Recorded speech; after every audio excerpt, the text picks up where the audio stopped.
Hey, Kossuth FCA, this is Joe Moore. Miss Anna Loncar had asked me to do the devotion today. I wanted to thank her and thank y'all for tuning in and watching. I hope that what God's laid on my heart touches somebody. And I count it an honor and a privilege to be able to come to you and share what God's laid on my heart. I wanted to talk to you this morning a little bit about something that we've dealt with here lately, and that's fear. The definition of fear is something that causes feelings of dread or apprehension, something a person is afraid of. A couple of times in the Bible that talks about that. One of them is Luke 22 in verse 54, where Peter denies Jesus. It says, "Then took they him and led him and brought him into the high priest's house, and Peter followed afar off. And when they had kindled a fire in the midst of the hall and were sat down together, Peter sat down among them.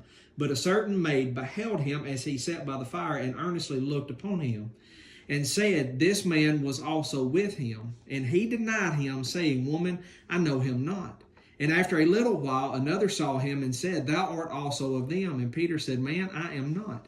And about the space of 1 hour another one confidently affirming, saying, Of a truth this fellow also was with him, for he is a Galilean.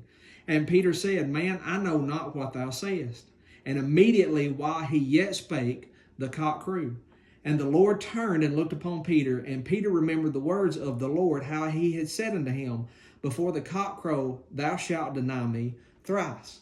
Now, what did Peter have to be afraid of? Peter had seen Jesus do many miracles and many wonderful things. He had seen him heal people. He had seen sight given to the blind. He had seen him raise the dead. And he had actually even said the page before, and I don't know the time span in between the difference here, but Jesus even prayed for his faith. He said, But I have prayed for thee that thy faith fail not.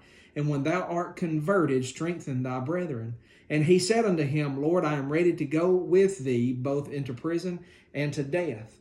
Now, Peter was telling Jesus right there, no matter what befalls you, I'm right here with you. Whether you go to prison or whether you're to death, I'm going to be right there with you. I have the faith to go with you. And Jesus was telling him through his prayer, I'm going to pray that your faith fail not.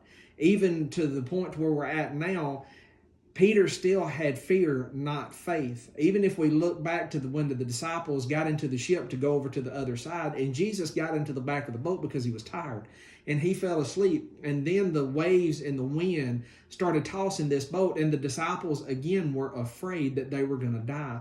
And they come to him and ask him, Do you not care that we perish? And Jesus got up and he calmed the seas and the wind and the waves and asked them, O ye of little faith. Now, because of their lack of faith, they had to continue to work and to get to the other side because they didn't have no wind. They had to go to the other side because when Jesus said, Peace be still, there was an instant calm there, and they were on a sailboat, so they had to have wind to get to the other side. But because of their lack of faith and them having fear, they had to work to get to the other side. Peter still had fear here, not faith. And in 2 Timothy 1:7, the Bible tells us, For God hath not given us the spirit of fear, but of power and of love and of sound mind.